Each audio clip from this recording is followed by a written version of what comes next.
ప్రకాశం barrage దగ్గర బోట్ల తొలగింపు పనులు ముమ్మరంగా సాగుతున్నాయి. ఇప్పటివరకు 7 మీటర్ల మేర అండర్ వాటర్ కటింగ్ పూర్తయింది. ఇవాళ ఉదయం కటింగ్ పనులు తిరిగి ప్రారంభించనుంది డైవింగ్ టీం. బోట్ లోపలికి వెళ్లే కొద్దీ వేర్వేరు ప్లేట్లు ఉండడంతో కటింగ్ ప్రక్రియ కఠినంగా మారింది.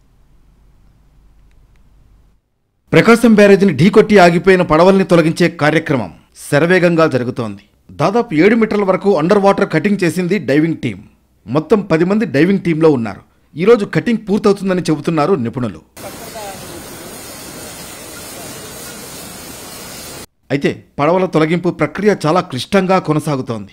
భారీ పడవల్ని క్రేన్లతో తీయడం సాధ్యం కాకపోవడంతో ముక్కలు చేసి తొలగిస్తున్నారు. విశాఖ నుంచి వచ్చిన 10 మంది డైవింగ్ టీం దీనికోసం తీవ్రంగా శ్రమిస్తోంది.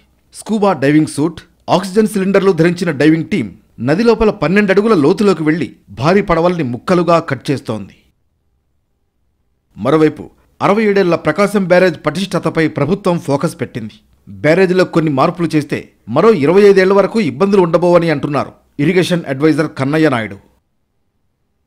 ఇక ప్రకాశం బ్యారేజీని బోట్లు ఢీకొట్టిన వ్యవహారంపై రాజకీయ దుమారం చెలరేగింది.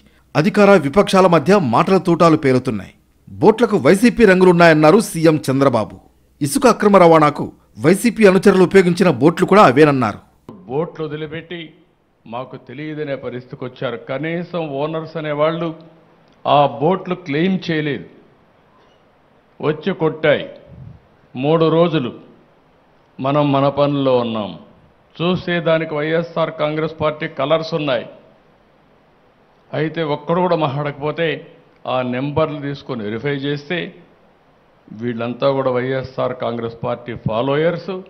అయితే దీనికి కౌంటర్ ఇచ్చారు వైసీపీ అధినేత జగన్. గతంలో ఆ బోట్లకు పర్మిషన్ ఎవరిచ్చారో చెప్పాలన్నారు. టీడీపీ గెలిచాక విజయోత్సవంలో బోట్లు పాల్గొనలేదా అంటూ మండిపడ్డారు జగన్. నిజంగా నాకు ఆశ్చర్యం అనిపిస్తుంది ఆ బోట్ల గురించి మాట్లాడుతూ ఉన్నప్పుడు. ఈ బోట్లన్నీ కూడా ఎవరు ఏని అడుగుతా ఉన్నా, ఈ బోట్లకు అన్నిటికీ కూడా ఎవరి హయాంలో పర్మిషన్ వచ్చింది అని అడుగుతా ఉన్నా. ఈ బోట్లన్నీ కూడా ఎవరి ప్రభుత్వం వచ్చిన తర్వాత 3-4 నెలల కిందట ప్రభుత్వం చంద్రబాబు నాయుడు గారిది వస్తే ఆ విజయోత్సవాలు చేసిన ర్యాలీలో ఈ బోట్లు వీళ్ళు లేరా అని అడుగుతా ఉన్నా. మొత్తానికి ప్రకాశం బ్యారేజీని బోట్లు ఢీకొట్టిన ఘటన ఏపీ రాజకీయాల్లో సంచలనంగా మారింది.